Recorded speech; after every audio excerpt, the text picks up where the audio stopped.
ಬರುತ್ತೆ. ಬೇಗ ಅಕೌಂಟ್ ನ ಫಾಲೋ ಮಾಡಿ. ಕನ್ನಡಿಗರು ಫಾಲೋ ಮಾಡ್ತಿರೋ ಅಂತ ಗೊತ್ತು, ನೋಡಿದವರೆಲ್ಲ ಒಂದೊಂದೇ ಫಾಲೋ ಕೊಟ್ಬಿಡಿ ಸಾಕು. ದೇವರು ನಮಸ್ಕಾರ, ಎಲ್ಲ ಹೆಂಗಿದ್ದೀರಾ? ನಾನಂತೂ ಸಕ್ಕತ್ತಾಗಿದ್ದೀನಿ, ನೀವು ಎಲ್ಲಾರು ಚೆನ್ನಾಗಿದ್ದೀರಾ ಅಂತ ಅನ್ಕೊಂಡಿ. ಕೆಟ್ಟೋರು ಅಂತ ಅನ್ನಿಸ್ಬೇಕ್ರಿ. ಯಾರು ಹೇಳಿದ್ದು ನಾನು ಒಳ್ಳೆಯವನು ಅಂತ?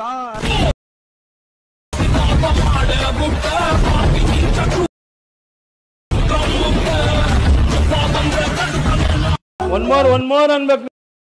ಕೆಟ್ಟೋರು ಅಂತ ಅನ್ನಿಸ್ಬೇಕ್ರಿ. ಯಾರು ಹೇಳಿದ್ದು ನಾನು ಒಳ್ಳೆಯವನು ಅಂತ?